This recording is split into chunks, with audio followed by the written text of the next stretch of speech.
Welcome to the Runway, where we cover current events in crypto, Web3, and tech.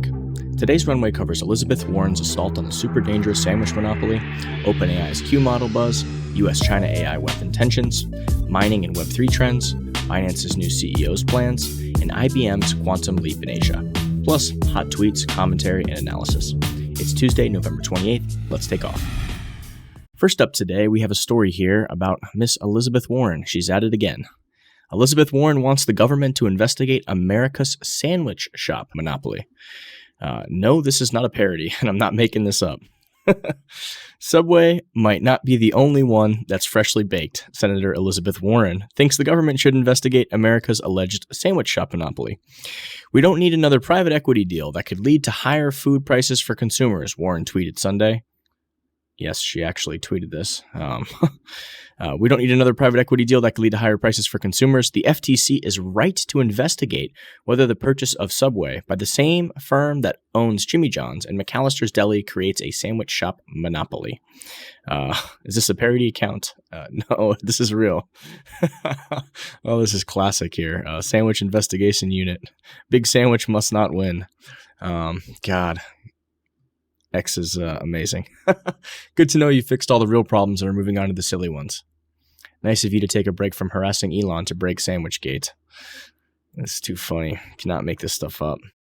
And the idea that there's some kind of monopoly for people making sandwiches, and this is what our government tax dollars are going toward, is absolutely absurd.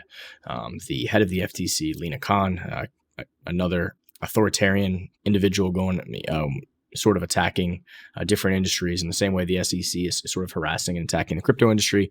Lina Khan has been going after, biotech companies, innovation.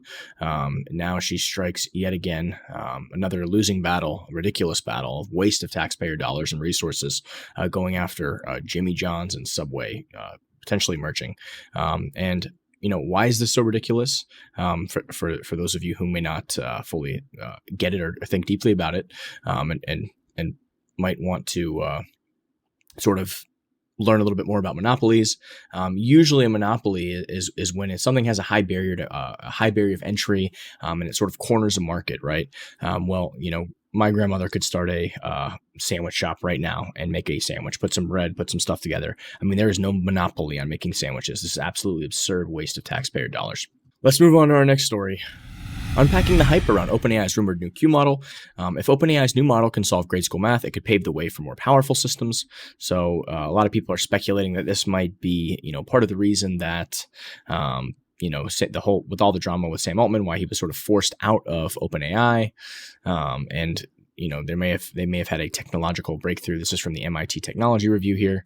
Ever since last week's dramatic events at OpenAI, the rumor mill has been in overdrive about why the company's chief scientific officer, Ilya Sutskever, and its board decided to oust CEO Sam Altman. While we still don't know all the details, there have been reports that researchers at OpenAI had made a breakthrough in AI that had alarmed staff members. Reuters and The Information both report that researchers had come up with a new way to make powerful AI systems and had created a new model called Q, pronounced Q-star, that was able to perform grade school level math. According to the people who spoke to Reuters, some at OpenAI believe this could be a milestone in the company's quest to build artificial general intelligence, a much hyped concept referring to AI system that is smarter than humans. The company declined to comment on Q-star. So part of the background of this, researchers have tried for years to get AI models to solve math problems. Language models like ChatGPT and GPT-4 can do some math, but not very well or reliably. We currently don't have the algorithms or even the right architectures to be able to solve math problems reliably using AI, says Wenda Lee, an AI lecturer at the University of Edinburgh. Deep learning and transformers, a kind of neural network, which is what language models use, are excellent at recognizing patterns, but that alone is likely not enough, Lee adds. Math is a benchmark for reasoning, Lee says. A machine that is able to reason about mathematics could, in theory, be able to learn to do other tasks that build on existing information, such as writing computer code or drawing conclusions from a news article. Math is a particularly hard challenge because it requires AI models to have the capacity to reason and to really understand what they're dealing with. What I'm taking from this is that although this little Q-star model that was sort of formed here and is really useful at solving math problems, my understanding is that it's not yet using a lot of parameters, right? But if you scale up the power of this Q-star and make more using the same scientific and mathematical modeling that they did, if you scale this model up to have more resources, more compute resources, you reach this point where it could hypothetically, broach some areas of maybe AGI. So this right now, it's a very not very powerful, but if you continue with the same training and scale it up, it could potentially be a lot more powerful and have a lot more reasoning skills than some of the large language models currently have. Next up, the U.S. wants China to start talking about AI weapons. As the U.S. and China meet for the APEC summit in San Francisco this week, American officials are pushing for talks on the risks posed by military use of AI. When U.S. President Joe Biden meets with his Chinese counterpart Xi Jinping in the San Francisco Bay Area this week, the pair will have a long list of matters to discuss, including the Israel-Hamas war and Russia's ongoing invasion of Ukraine. This is from a couple weeks ago. But I kind of just wanted to touch on this because I know we talked about the AI drones last week and giving essentially, the AI just the ability to decide, who and what to kill, which is an extremely slippery slope and something that should be resisted at all costs. This is the stuff of dystopian nightmares, right? So it is important that, sort of communication lines are opened on all this stuff. And, we sort of demand accountability from our government, but also communication and open lines of communication with other governments, right? Because one could see, there's many science fiction novels that this could very quickly spiral to a very dark place. Next up, Argo Blockchain appoints ex-CBOE digital leader as new CEO. Argo Blockchain, a key player in the Bitcoin mining industry, has appointed Thomas Chipas, a veteran in digital assets and financial services, as its new CEO and director, signaling a strategic shift amid the company's recent challenges and market fluctuations. The reason I highlight this article is to sort of keep raising the case and keep discussing the case that the Bitcoin mining industry is growing up in a major way. You're getting a lot of experienced TradFi people that are sort of stepping across and jumping into the space and taking powerful leadership positions in different companies. And this is right on cue with the whole ETF industry sort of trying to get exposure to Bitcoin, right? And releasing multiple ETFs. We will move on to our next story here. Billionaire Mark Cuban wants to tap blockchain for real estate innovation. Mark Cuban has proposed using blockchains for real estate following a city building suggestion from Jason Calacanis. Tech billionaire Mark Cuban has expressed interest in the potential blockchain technology for revolutionizing real estate development. This follows a city building proposal by serial entrepreneur Jason Calacanis that sparked a discussion about integrating cutting-edge technology into large-scale urban development projects. Blockchain for urban development. Calacanis suggested constructing 10 new cities in the U.S., each with 1 million housing units. They would be aimed at redefining urban living with a focus on sustainability and affordability. Cuban took the conversation a step further. He proposed leveraging blockchain technology, particularly focusing on its potential to automate and secure real estate transactions and project management. The billionaire's proposal involves the creation of a smart contract on a zero-knowledge Layer 2 blockchain platform. This contract would automatically check for the issuance of construction permits. Upon verification, it would create and send an NFT that releases $250,000 in USDC, a popular stablecoin when an oracle verifies that a housing unit is complete. The smart contract would continuously monitor for new construction permits and generate a new NFT for each additional housing unit built. Additionally, Cuban suggests using multi-signature wallet to ensure security and mutual protection for both parties involved in the transaction. Some skepticism. Some users questioned the necessity of using a ZK rollup, a sophisticated blockchain solution for this purpose. Cuban responded by stressing the simplicity and security benefits of using a multi-signature wallet for handling project funds.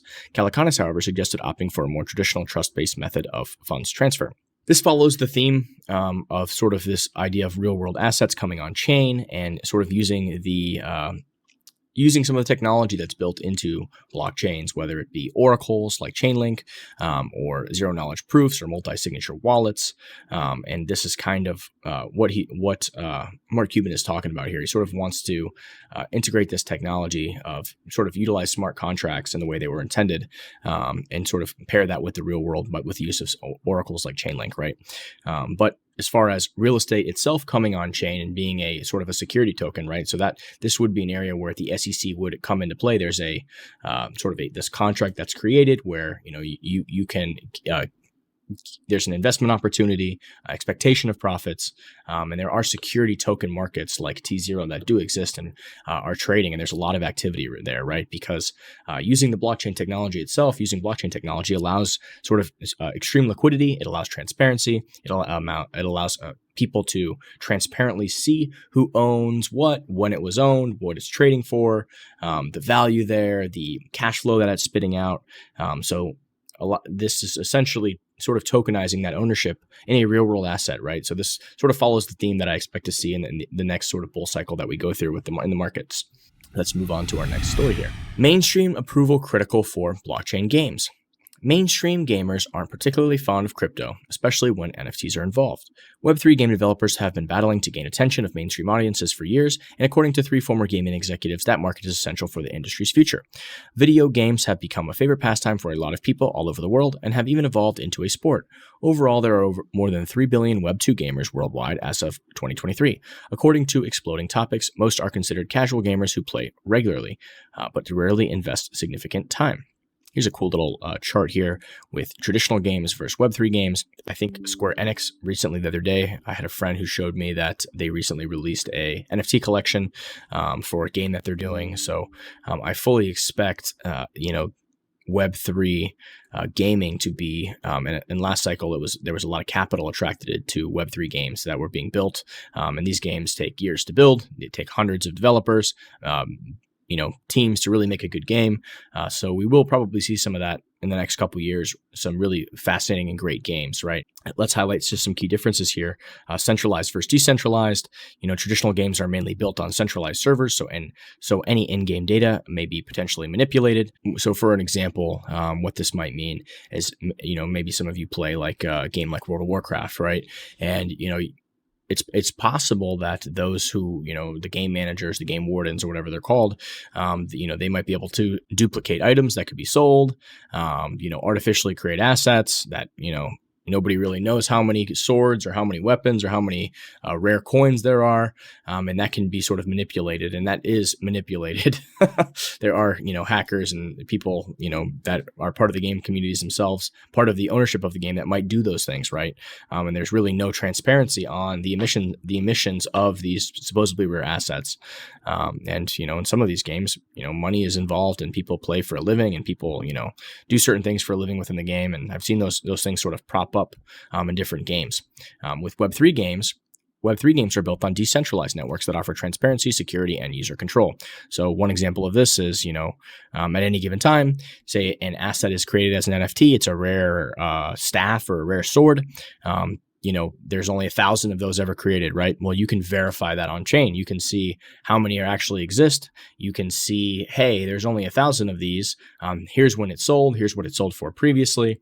And all that information is valuable for provenance, right? And for to tell a narrative and to tell a story and to prove that the scarcity of an asset. So the holders of those in-game items will see a lot more value accrued to them. And they'll see, they put their life hours and their entertainment hours into this game, and maybe somebody else comes along and they want to be entertained and they want to play this game and they want this rare staff, right? So they can actually see its true value and they can verify that its authenticity and that it's scarcity, right? That takes us to our next box here, which says ownership and control. Players usually do not own their in-game assets and have limited control over them. Pretty much what we just discussed. Players have greater ownership and control over their in-game assets because these assets are stored on a blockchain and can be easily transferred or traded. And that's the difference between traditional versus Web3. Kind of just went over that. Payment model. If we look at the traditional game payment model here, we see that traditional games typically use a one-time purchase model, subscription model, or in-game purchases. And then if you look over at Web3 games use cryptocurrencies or other digital assets, which are managed and traded on decentralized marketplaces using smart contracts and other blockchain-based tools. Game development. Traditional games are usually developed and managed by a team of developers. When with Web3 games, Web3 games often involve a high degree of collaboration and co-creation between developers and players, allowing for greater input and feedback from the community. With Web3, you have opportunities for stuff like DAOs, which are decentralized autonomous organizations, and people can sort of put their money where their mouth is. If they're invested in a game and they've been playing it and they've, won certain coins or items or assets in the game, they can have a bigger input and feedback in the game, right? So Web3 sort of really allows this transparency to take place. It allows the sort of a decentralized ownership of the games and the assets of those games to the players and to the community and to the people. And I think with this transparency, and as more people sort of learn about this and become a part of this and really see the value of this, right? When something's new, I mean, a lot of people are always against it, right? Human beings are naturally resistant to change. This doesn't surprise with anything, right? When the internet first came out, people said, oh, and Paul Krugman famously, the internet's going to be no more important than a fax machine. And, people saying all these crazy things and not really fully understanding how significant these things are, right? But I think gamers will start to realize once they, play a game for, 100 hours and really say, oh, wow, this rare sword that I found after playing for 100 hours, I can actually sell for, $300 or $400 on, worth of Ethereum or any other, cryptocurrency. I think, people will rally around that, and they'll respect that, and they'll see that, hey, maybe I can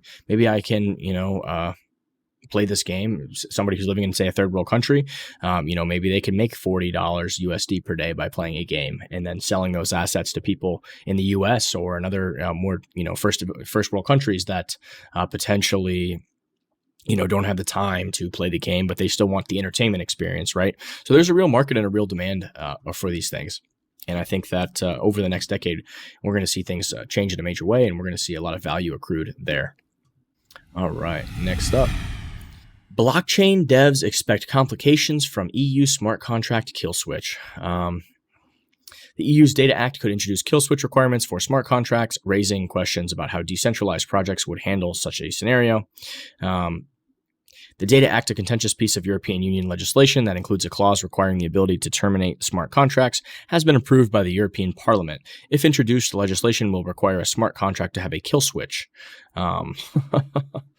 So let's read a take here. However, it's important to understand that the EU's Data Act smart contract requirements will likely only apply to a relatively small subset of smart contracts or potential smart contracts, i.e. smart contracts for executing of data sharing agreements governed by the Data Act. So it looks like some people are pushing back here. Here we go. How kill switches would be implemented and how they could impact the development and use of smart contracts remains unclear. Scott McKinney and Laura DeBold, attorneys with Wilson, Sonsini, Goodrick, and Rosati, told Cointelegraph that such a kill switch is fundamentally incompatible with what a smart contract is and how it's viewed. They added that the definition of a smart contract included in the Data Act is overbroad and likely to encompass computer programs that wouldn't currently be considered a smart contract. Enforcing a kill switch, implementing and regulating such a mechanism would, according to Wirex co-founder and CEO Pavel Matviev, see smart contract deployers self-assess compliance with essential requirements and issue an EU declaration of conformity. Mativ told Cointelegraph that the Data Act's definition of smart contracts is expansive and lacks precision regarding the circumstances under which interruptions or terminations should be initiated. Increased standardization could strengthen the use of blockchain in the EU and could even lead to greater adoption of smart contracts outside of the data access agreements that are regulated by the Data Act. My take on this is absolute insanity to try to do this. Smart contracts are code that essentially execute, right? So now you're essentially putting an individual, you're giving him the keys to the cookie jar by giving him this ability to do, or whoever issues the smart contract to program this kill switch into it, right? Which essentially is not really a smart contract anymore in a lot of ways. A lot of these decentralized developers and people that are all over the world who are doing these things, I don't think they're looking at any one sort of jurisdiction when they put out a smart contract and release that code. And this may just make the EU much less competitive if they try to push through some sort of overbroad and super burdensome, regulations like this. It's like, you can ban yourself, you can ban the water, you can ban water from where you're at, but the water is just going to flow around you and go somewhere else, right? You can try to push it out. If you go to the beach and push water, good luck, you push it, but it just flows elsewhere, right? And I think this is the same thing here. I think, a lot of this stuff is just going to be ridiculous, unenforceable. If anonymous dev puts out a smart contract, and it's in the wild for years and it's just operating as it should, that's, I don't, good luck enforcing these kill switches. All right, let's look at our next story here. So Binance's new CEO, we talked about the other day, Richard Teng. Richard Teng became CEO of crypto exchange Binance after Changpeng Zhao agreed to step down as part of a settlement with the U.S. Department of Justice announced on November 21st. Here is Richard. Richard Tang, Binance's former global head of regional markets and now CEO, announced his intention to drive growth at the crypto exchange following CZ stepping down. And in a November 27th blog post, Tang said he had the support of CZ and Binance's leadership following the former CEO's departure as part of an agreement with United States officials. According to Tang, Binance's plan to continue a user-focused approach to its business and drive growth and the adoption of Web3, assuring customers they will hear more from him soon. I'm eager to jump headfirst into my new role and know there will be many more opportunities for me to share my thoughts with the community through blogs like this one, through my social media accounts, Twitter, LinkedIn, and through the many industry conferences and events around the world. Obviously, this has always been part of Binance's plan to sort of pursue growth and attract new users and onboard new people. And it looks like that is kind of what he's looking to do here. He's looking to continue, onboarding users and onboarding people and making crypto accessible. So I think that's a pretty good plan here. Let's go to our next story. IBM brings utility-scale quantum computing to Japan as China and Europe struggle to compete. Experts predict the global quantum computing sector will have grown from about $930 million in 2023 to $6.5 billion by 2030, but some global markets may be poised better for growth than others. IBM announced the completed installation of a 127-qubit quantum computing system at the University of Tokyo on November 27th, according to the company. This marks the arrival of the first utility-scale quantum system in the region. The University of Tokyo completes installation of 127-qubit IBM Quantum Eagle processor. This thing looks pretty cool here. For the first time outside North America, a quantum computer with 127 qubits processor is now available for exclusive use with Q2 members. By promoting research in a wide range of fields and realizing social implementation of quantum-related technologies, we aim to make a broad contribution to a future society with diversity and hope. Interesting. Science and technology march forward, and I think we're just going to continue to see this track, and this focus on computing is going to be a major theme over the next decade. Here's an interesting one. Sports Illustrated owner denies using AI and fake writers to produce articles. The corporate owner of Sports Illustrated is denying a report that the famed publication produced articles written by artificial intelligence under fake author bylines, while noting that it has withdrawn the stories pending an investigation. Futurism reported Monday that Sports Illustrated had used AI to generate articles, as well as headshots and biographical information for fictitious writers. The technology publication also said that information about the purported authors disappeared from Sports Illustrated site without explanation after Futurism approached the Arena Group, a New York-based media company whose other publishing brands include Men's Journal, Parade, and TheStreet.com. The Arena Group said in a statement posted on social media on Tuesday that the company's initial investigation found that Futurism's report is not accurate. The article highlighted by Futurism were produced by human writers for Advon Commerce, which the Arena Group said formerly had a licensing deal with Sports Illustrated to produce e-commerce content. Advon has assured us that all of the articles in question were written and edited by humans, a spokesperson for the Arena Group said in its statement. However, we have learned that Advon had writers use a pen or pseudonym in certain articles to protect author privacy, actions we strongly condemn. I don't know, guys. Sounds a little fishy here. I don't know why you just wouldn't admit that, hey, we're using AI to help write some articles, and we're guiding it with humans, but we're creating some fun profiles and doing some fun stuff. This looks like a little fishy that they deleted the articles and that now they're sort of backpedaling and sort of saying, we were protecting the identity of these authors. I mean, I don't know many authors who don't want their work published and their name associated with it. That sounds ridiculous. It sounds like, a cop-out lie. That's my opinion. All right, let's move on to some interesting Twitter takes. So here's Peter St. Ange. Banks aren't holding your money for you. Contractually, you lent it to them and they'll give it back when they're ready and good. So here we have a little story here. Customers lash out at ANZ over withholding their money. Angry customers have hit out at ANZ, accusing the bank of deliberately making it difficult for them to access their own money and interrogating them about why they want it. That's my favorite. Hey, what, you want to withdraw your money from the bank?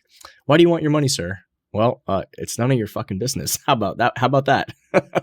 Classic. And a lot of people don't understand this about the banking system. They don't understand that you are essentially loaning, when you deposit money in your account, you are loaning money to the bank, and then they basically owe it to you, but potentially it's a loan to them. So then they can use and deploy that however they see fit. And if they had to, they may not give that money back. this was a fantastic take that was on Joe Rogan's latest podcast. Really interesting comedian who is also a libertarian. His name is Dave, I believe.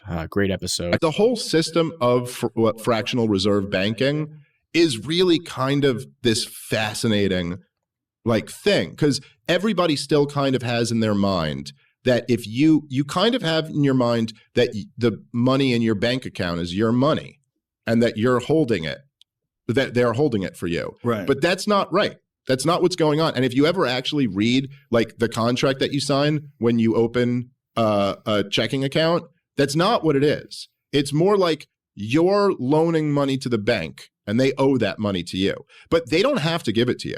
You could, legally speaking, you could walk in tomorrow to a bank. I mean, no one actually walks up to a teller anymore. It's a Wonderful Life isn't a Christmas movie. It's a banking movie. Oh, yeah. So that is the scene. I was right about that. Okay. Yeah. But so you could walk into the bank tomorrow and your checking, account balance is whatever, say it's $5,000, and you could go, I'd like to take out $2,000, and they can say, no, you can't have it.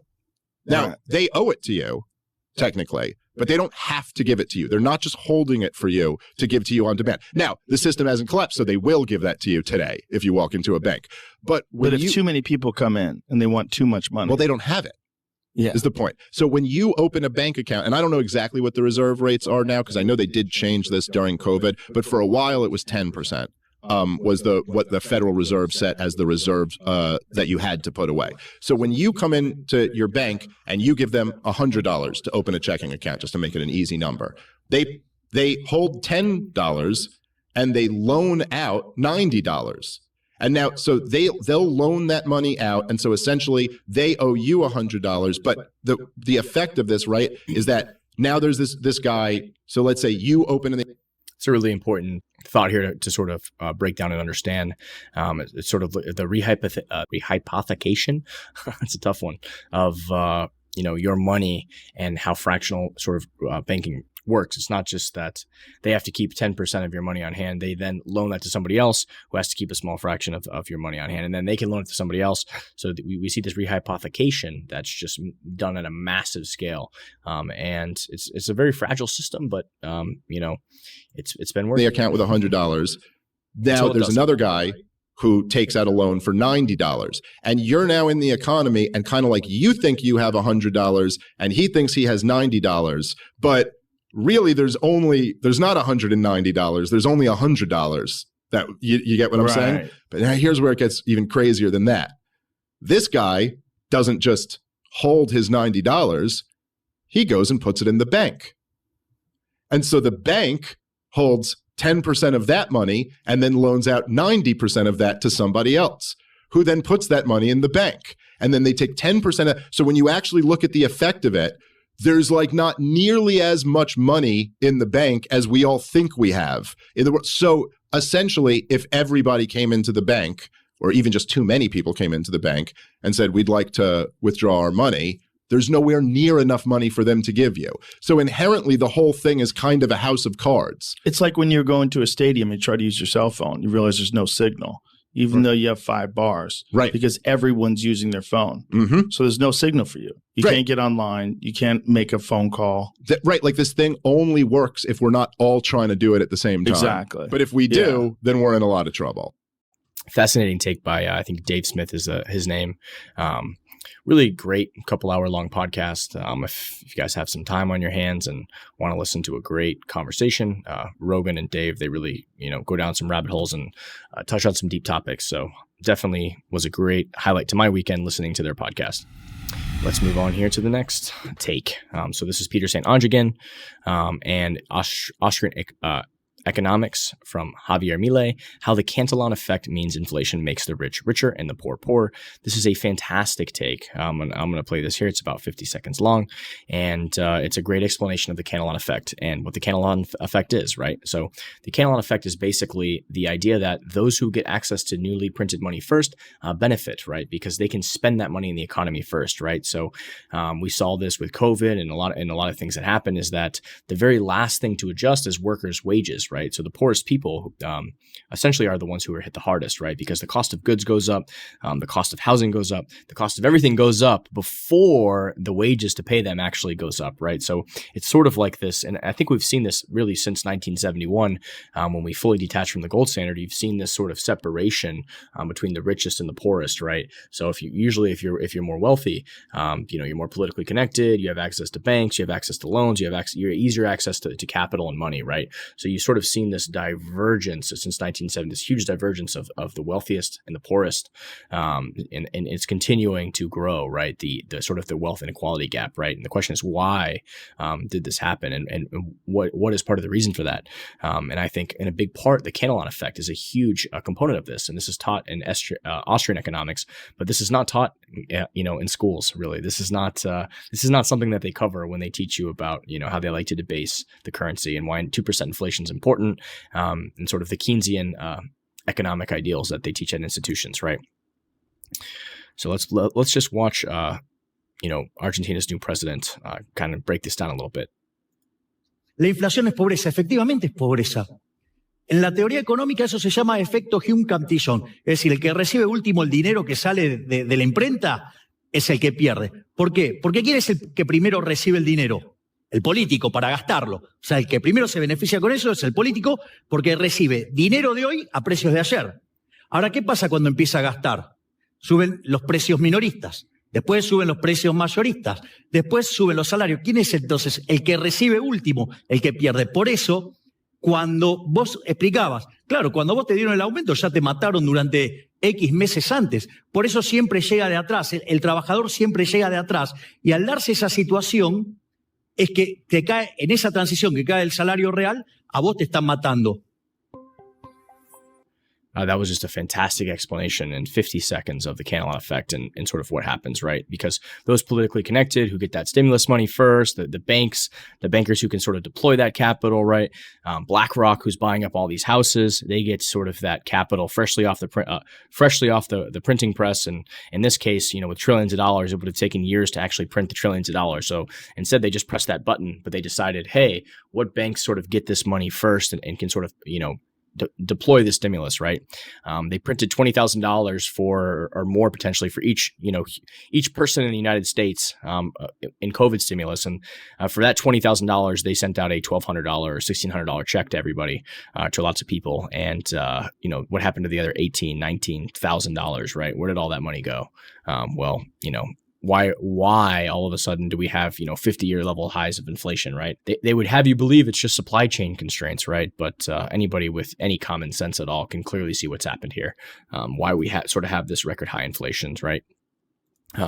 But as an effect of that, right, the people that are living paycheck to paycheck, right, they are seeing food and all the stuff they like to leave out of the CPI, food, housing, all the important stuff. Those things are more expensive now, and they're not coming back down. Those prices have increased, and that has put more strain on the lower income people who live paycheck to paycheck, and who they may have got that $1,200 check one time or the $1,600 check, but now gas is higher, now food is higher, now housing is higher, right? All these ongoing electricity, all these ongoing costs that people really need to live, right? They need these costs to be low because it's very important, right?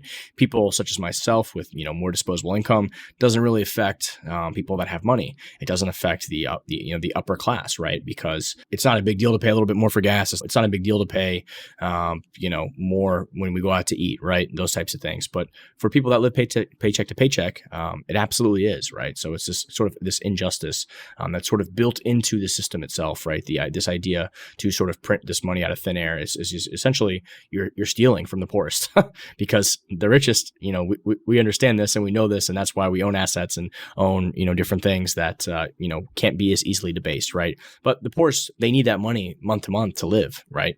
To sort of get out of that spiral. All right. Let's move on to the next story here. This was an interesting take, and this is just one example of why KYC and AML is so detrimental. Our KYC details being leaked by a third party played a role in us having our Bitcoin tracked and then targeted by our attacker. Something to think about, guys. KYC is more than just an inconvenience; it's a genuine threat. a lot more damage done, by all these, entities that really shouldn't be taking customer data and collecting customer data. And then they get hacked and they lose all that data. And then people get targeted. Grandma gets phone calls and she loses her life savings. How did that attacker or that person get all that information? Well, they probably got it from a centralized entity that the government required to collect KYC AML. Just some random tech company that has thousands upon thousands, hundreds of thousands, or millions. Target even all these different companies that have all people's personal information, whether it be social security, address, phone number, all this stuff. These end up on the dark web in giant databases, right? Because it's just one iteration of how it does way more harm than good, right? KYC AML catches 1% of all of the criminals. It's like 1% effective, and it misses in and of itself 99% of all the activity, the bad behavior and bad activity. So it's not even efficient at sort of stopping things. It doesn't even do its job effectively, right? And then the opportunity cost of that is stuff like this, stuff like grandma sort of getting phished and all of her data being on the dark web and being targeted, right? So that's the downside and sort of the opportunity cost and the negative effect from this terrible policy and invasive violations of our personal freedoms and amendments. All right. I saw this. Sasha Hodder is a part of the FBBA here in Florida. And she was, she posted this over the weekend. A nice quiet Saturday night writing my comments on FinCEN's proposed anti-privacy rule. They are trying to ban crypto mixers through a special measures clause in the Patriot Act. What are some good arguments for the legitimate use of mixers? ? So great question, Sasha. And I think we did answer here. My take was that, why should the clerk at the grocery store be able to see your entire bank account transaction history? Why should they know how much money you have in your account or who your employer is, right? Because if you're using a Bitcoin wallet, and you use the same wallet and you don't, sort of obfuscate and hide your personal, nest egg or your funds, people can follow the chain on chain and they can look at your wallet and say, oh, here's where you spent money this day. You have this much money. You essentially can become a target, right? You don't want the grocery clerk knowing how much money you have in your bank account. You don't want people knowing where you spent your money and what you're doing, right? You want privacy, right? Privacy is the right to selectively reveal yourself to the world, right? I believe that comes from the Cypherpunk'd manifesto, great document. So privacy is very important, and there's many legitimate usage of mixers, which is a technology that sort of allows some privacy with your Bitcoin. Here's a take from Hotep Jesus. Central bank digital currency, CBDC update.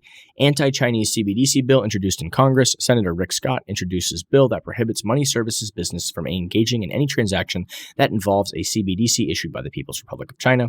State-owned Bank of China link the digital yuan to the world's biggest small commodities market. CBDCs for Forex allow access control, pausing of transactions, and upgradability. Learn more about CBDCs and their history. So this follows the long sort of theme here of governments abusing people's privacy and people's freedoms and violating people's amendments. Here in Florida, we have the anti-CBDC bill that we put through, major violation of people's Fourth Amendment rights, not the route we want to go down. Another tool for the government to spy on people and violate our constitutional rights. Wide awake media. And here, just like we looked at in the previous article, here's the proof. The proof is in the pudding. There will be control. And this is a direct quote from Christine Lagarde. President of the European Central Bank, Christine Lagarde, admits the EU's new CBDC, the digital euro, will be used to impose control. EU citizens already face imprisonment or fines for engaging in cash transactions above €1,000. But the introduction of the digital euro will facilitate financial totalitarianism on a scale that would make even George Orwell wince. And I have no doubt about this. It's very important we have these technological fights now and push back on what the powers to be would like to see done. And they're saying it in their own words, right? There will be control, right? This is no doubt about this. This is very Orwellian, very dystopian. Going down that same rabbit hole, the cult classic movie The Matrix, and this was a pretty interesting tweet by Rip Van Winkle. It's kind of worth a little bit of a long read, but well worth the read. The cult classic movie The Matrix, metaphorically, one of my personal favorite movies. The cult classic movie The Matrix metaphorically describes the fiat monetary system in a scary, accurate way. In the movie, AI robots create a mirage for the entire human species in order to absorb all of their life energy. In this world, humans live a life lived a lie while their life energy was drained, unbeknownst to them, for the benefit of the machines. Humans were reduced to batteries. Is the fiat system not exactly like this? Replace AI with bankers or the political class, and it's the same thing. The mirage is that we are sold the American dream. We take out loans for school, we take on mortgages, we spend on our credit cards in a never-ending debt cycle just to try to get ahead. But rather than allow the citizens to benefit from the productivity gains of technology and to save and build wealth over time, they deny us that ability by overtaxing us, overregulating us, and debasing the currency. When Jay Powell was asked why 2% inflation, the Fed's target was even necessary, he couldn't answer the question. He literally said, "I don't know," in front of a Senate committee. I'll tell you what Jay Powell won't. The inflation is there to make sure you can't get off the hamster wheel. The more you have to work, the more taxes you'll generate for Uncle Sam. They want to make sure that they milk you for every ounce of your life's energy through overt taxes like income, sales tax, property taxes, plus the hidden tax of inflation, like a battery. In the movie, Morpheus had always been looking for the one. He sought the person who could beat the machines and liberate humanity by unplugging every single human being from the Matrix. I think people are ready. They sense a disturbance in the Matrix. Most cannot articulate the reason for the problems they face, but they know that something is wrong with the money. In the movie, if humans were made aware of their plight, many would have simply opted out of the Matrix by unplugging. If enough people unplugged, the robots would have no energy source. They would cease to exist. Similarly, if humans opted out of the fiat financial system, it too would cease to exist. Bitcoin is the one technology that can unplug humanity from the fiat money matrix. Maybe economist Friedrich Hayek was actually Morpheus because he prophesied the invention of Bitcoin long before anyone ever heard of Satoshi. I don't believe we shall ever have good money again before we take the thing out of the hands of government. All we can do is by some sly, roundabout way introduce something that they can't stop. Friedrich Hayek, aka Morpheus, on Bitcoin. So I love that take. It's a really interesting, cool take from Mr. Rip Van Winkle here. Let's move on to our next story. Central banking, this is for the Libertarian Party. Central banking is the linchpin of the federal Leviathan. Rather than resorting to significant tax hikes to fund its expansions, which might face resistance, they quietly expropriate your wealth by stealing your purchasing power. We won't rest until there is a total separation of money and state. We would repeal legal tender laws to allow for the free competition of currencies and for individuals to trade in the medium of exchange of their choice. I think this is largely what Milei is doing in Argentina. He's letting people sort of decide what they want to use for money, right? It's a free market of money, right? And the interesting take here, this line here, which is really the underpinning of sort of the money printer machine, is rather than resorting to significant tax hikes to fund its expansions, which might face resistance, they quietly expropriate your wealth by stealing your purchasing power. And this is exactly what's happening. And especially, the exact reason why, the U.S. sort of went off the gold standard in 1914 to sort of go to World War I, right? The people said, what the fuck is going on here? Why? These are like monarchs fighting in Europe. And this is exactly what our founding fathers said, stay the fuck away from. Do not get involved in stuff like this, right? And the people did not want to get involved with it, right? There was the public sentiment was very much against getting involved. Who the heck is Franz Ferdinand? Who is, where's Serbia? 90% of the U.S. probably couldn't even point it out on a map, right? Why did the U.S. get involved in World War I, right? What's the real reason? And how did that even happen, right? Let's think about our history here. And what were the downhill butterfly effects of that happening, right? Of Germany getting totally destroyed in the war and basically, had to take the fall at the end of the war, which allowed Hitler to rise to power. There's so many things we can look at here, and it all comes back to the money, right? It comes back to this idea that in order to fund that war, they could not be on a gold standard because the people would not accept that. They did not want to go to war. People were not on board with going across the world to fight some war. And the only way they could do it was to essentially detach from the gold standard and print money, essentially stealing purchasing power from the citizenry in a sort of roundabout way, right? Next tweet. Mr. Vivek Ramaswamy, who's really been killing it lately, doing a lot of great stuff and putting out a lot of great ideas when it comes to Web3 and tech. I think, he's young. He gets it. It's time to get these dinosaurs out of there. We need somebody like Vivek. We need to send some of the characters that don't even know where they are anymore. Both sides of the aisle from, hate to see it, but, these people are not mentally competent, whether it be, Joe Biden or Mitch McConnell, who's, freezing like a lizard and zoning out in the middle of a speech. It's time to get some fresh blood in there, right? Vivek Ramaswamy says here, 15 years ago, U.S. taxpayers were forced to bail out big banks, brokering an arranged marriage between big banks and big government that has poisoned the proper functioning of capitalism ever since then. The crypto movement was born as an alternative to that ignominy. The policy I released this month will guarantee a vibrant future for crypto to ensure economic freedom for Americans seeking an alternative to centralized finance. The 3 pillars are: 1, freedom to code. Developers shall enjoy the freedom to write and publish code. I mean, I'm not sure how this is even, controversial here. I mean, it's just like, First Amendment 101, yet, we have, the government attacking developers and people. Crazy behavior, craziness. Crazy authoritarianism.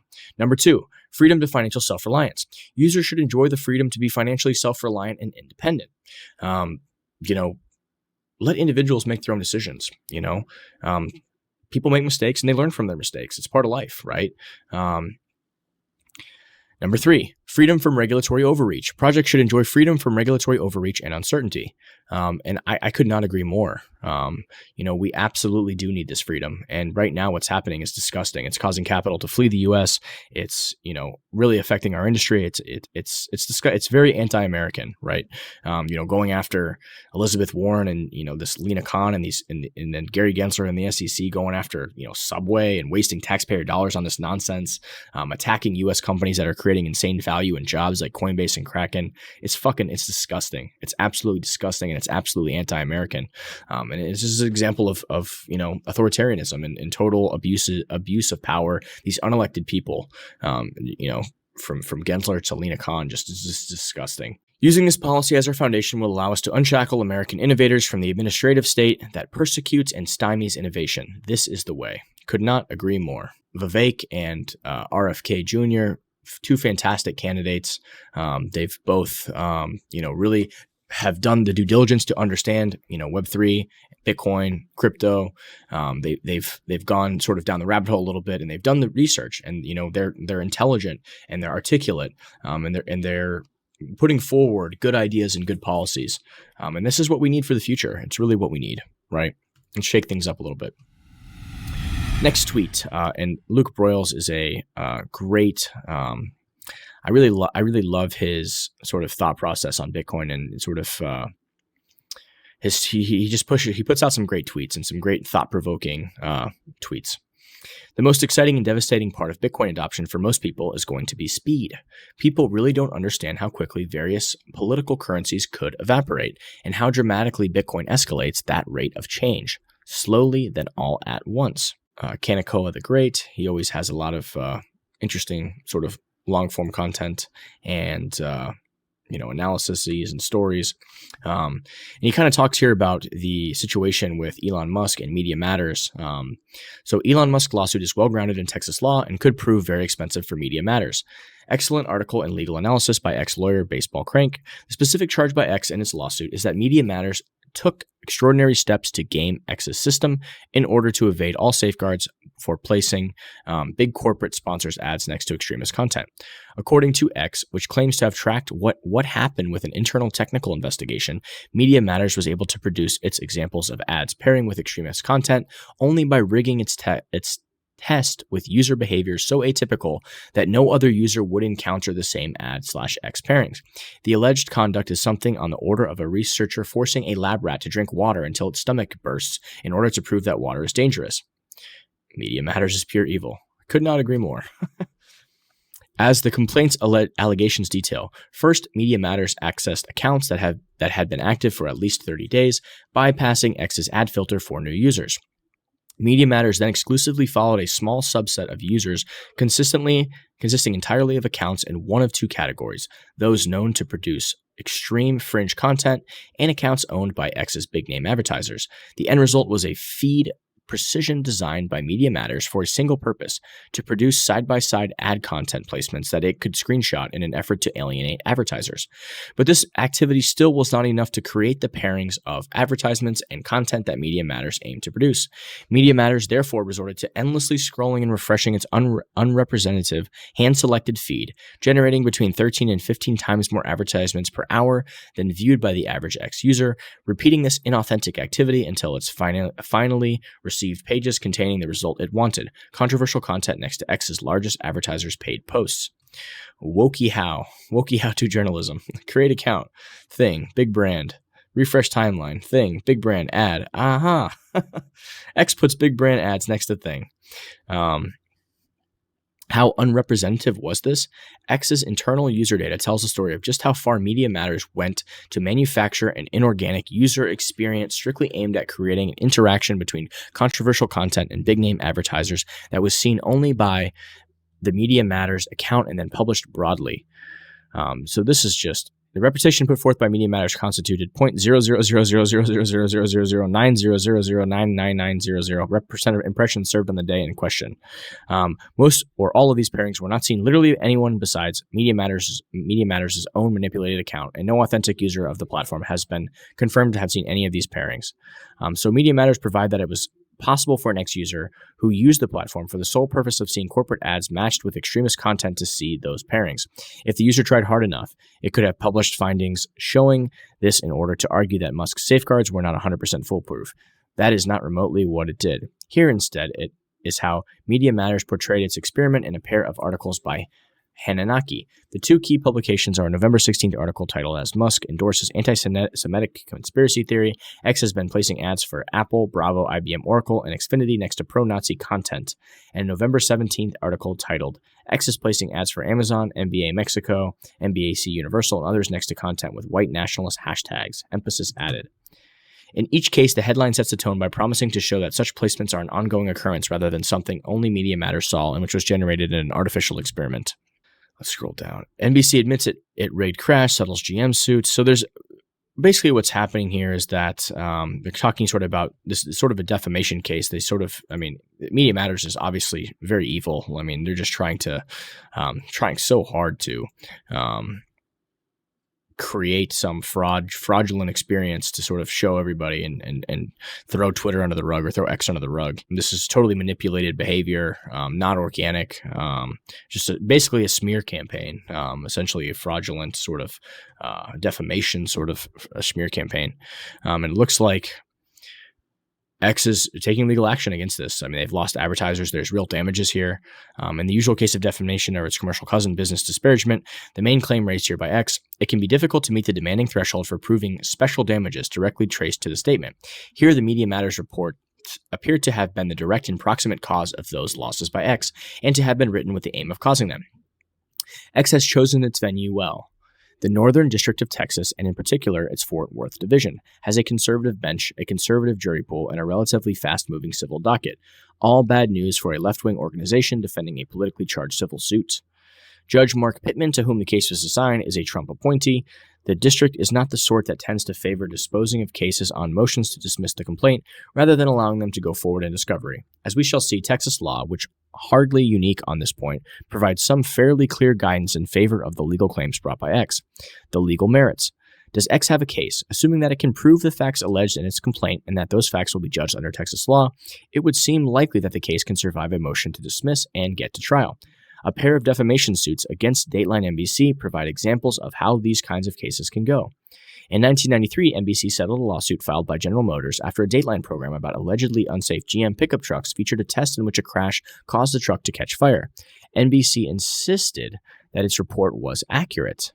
It showed a real GM pickup truck, it really did catch fire, and said NBC GM's pickups were really prone to that sort of fire. What NBC didn't tell viewers was that its test rigged the truck by replacing the gas cap with remote-controlled incendiary model rocket engines. What deceived the viewers was the rigged nature of the test. Media Matters may argue here that the reports were in some sense literally true. It did manage to get the ads paired with extremist content, as reflected in the screenshots, and this proved that it was possible for this to happen. But then Dateline tried that same argument, and the fact that it hid the rocket engines from its audience was its downfall. So it looks like the similar thing here that, Media Matters was trying to, do this sort of business disparagement, this, fraudulent behavior. And they sort of made it seem like this is just happening all over the place. And this is just sort of totally organic, when it was highly manipulated. And, they spent hours and a long time to try to create this situation to attack X, right? So it looks like they have a real case here. There's a lot. I mean, if you've got an hour to kill, read this whole thread here and sort of kind of go down the rabbit hole here.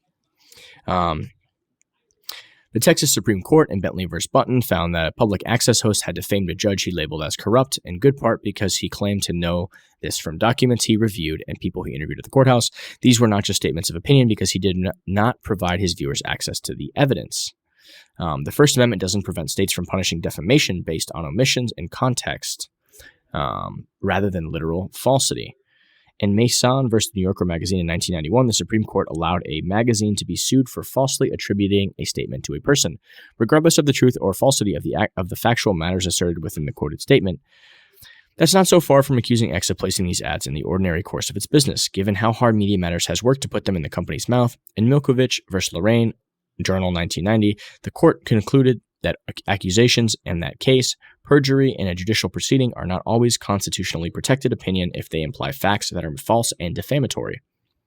This kind of lawsuit is very hard to win, and in a society that promotes robust public debate and hard-hitting investigative journalism, it should be hard to win. But X has alleged facts that make for a potentially strong case, and that should give readers of Media Matters pause in accepting its charges in the future.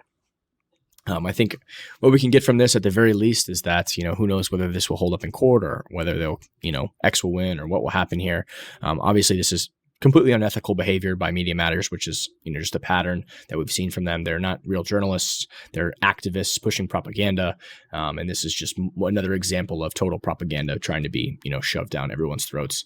And this is the same organization backed by George Soros, who is quite literally,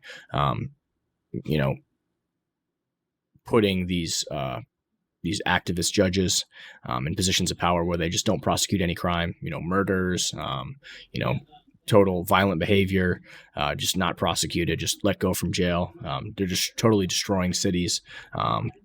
It's just disgusting behavior, right? So I think that Elon, and the funny part of all this too is that, Elon called this out. He called this out, on Joe Rogan's podcast a couple weeks ago. And in my mind, I was thinking, shots fired here. Let's see what happens here, right? Because how unethical and dishonest the Soros organization is, and the sort of how dishonest Media Matters is. And, this is the attack back. This was in direct response to Elon exercising his freedom of speech and calling out the corrupt and unethical behavior by the Soros Foundation and what George Soros' son is doing. The money that they're funneling into these sort of judge races to sort of put these wacko activist judges in power who simply have no respect for the rule of law and won't enforce the law. Just absolutely disgusting. Interesting tweet by Joe Burnett, kind of goes in line with what we looked at earlier from Luke Broyles. Give him a follow here. Diminishing returns theory would have credibility if Bitcoin was at 99% adoption and a majority of its supply was yet to be issued. But we're at 0.1% adoption and 93+% of the total supply has already been issued. Trillions of demand is about to go through the eye of a needle. I love that. Trillions of demand is about to go through the eye of a needle. Great take here. The Bitcoin ETFs and the passive allocation to Bitcoin as an asset. And, obviously we'll see probably some Ethereum trusts and Ethereum ETFs as well. This demand is not priced in, right? Because it's not a one-time purchase, right? This is a continual allocation of capital to an asset that only has 21 million coins, right? There's only 21 million Bitcoin. It's a hard cap total supply asset. 93% of the supply has already been issued. The remaining 7% will be mined over the next 100 to 140 years, right? So that demand is really, that passive buy pressure is not priced in to Bitcoin's price right now. The halving that's upcoming in the next couple of months is not priced into Bitcoin's price. The nation state adoption, when nation states sort of start mining and doing stuff. And if we look here in the next tweet, we kind of take a look here. The government of Bhutan is mining Bitcoin at secret facilities deep in Himalayan mountain forests. The government of El Salvador is mining Bitcoin alongside a volcano. Abu Dhabi's sovereign wealth fund partnered with Marathon to build a large-scale immersion facility. There will be many more announcements like this over the next 10 years. This is an unstoppable force driven by both public and private sector investment. So, this is just the tip of the iceberg, right? And we haven't really seen nation state adoption at any meaningful scale yet, right? Like El Salvador is buying 1 Bitcoin a day. The U.S. government right now supposedly has a bunch of Bitcoin that they've got from some kind of enforcement action, and they haven't sold it. We'll see what happens. I mean, they'd be wise to sort of put that in the coffers and hold that Bitcoin, but we'll see what happens. But nation state adoption and purchasing of Bitcoin as this sort of this global reserve asset, I think, is the end game, right? It just makes the most sense. It's sort of this money that just works and chugs, and it has no political biases. It has no, it just does what it does. Every 10 minutes we'll have a new block, right? So it's this apolitical sort of,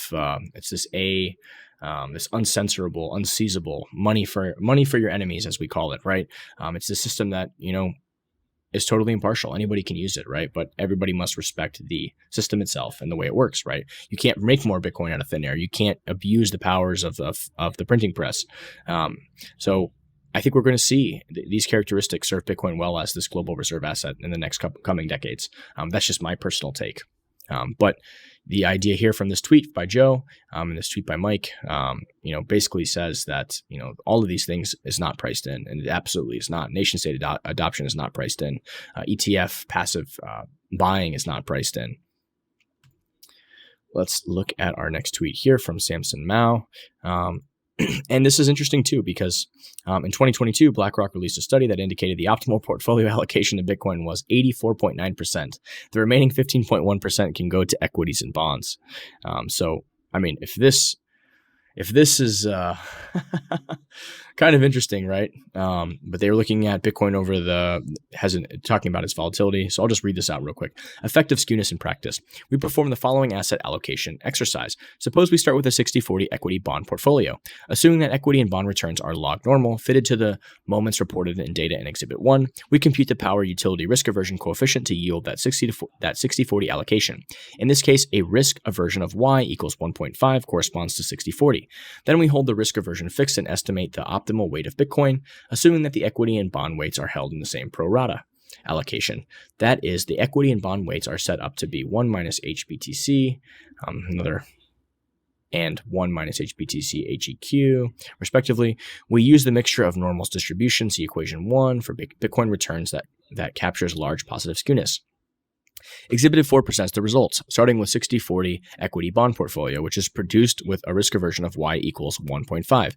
The optimal Bitcoin allocation is a large 84.9%. The remainder of the portfolio, 15.1%, is split 60-40 between equities and bonds. Although Bitcoin has an extremely large volatility of 1.322, the pronounced positive skewness leads to large allocations and dominates in the utility function. The certainty equivalent compensation required to not invest in Bitcoin is close to 200%. An Exhibit 4 starting at 2080 stock bond portfolio leads to a 12.5% Bitcoin allocation, and a risk-tolerant investor with an 80-20 stock bond portfolio desires a levered position in Bitcoin of 106.6%. So, just an interesting thing to point out here. If you sort of look at Bitcoin's performance and you actually use some statistics and some math to really look at it over the past decade, obviously it's sort of Bitcoin is the best performing asset in human history, right? So, no surprise here that the optimal portfolio allocation shows more Bitcoin, right? If you're being completely objective, this might just be kind of a fun research thing that BlackRock did. It's from 2022. All right, let's move on to our next story here. Samuel Arms, who's the head of the Florida Blockchain Business Association, he has an interesting take here. What we just talked about with Musk and Media Matters, why it has huge implications for free speech. And finally, let's close out the day. A tweet from Elon. It looks like Cybertruck deliveries will start on Thursday. This is from today, so very fascinating, very cool. It looks like we're going to start seeing some Cybertrucks on the road. So guys, stay safe, stay blessed, never stop learning, and thanks for listening. Have a wonderful, wonderful day.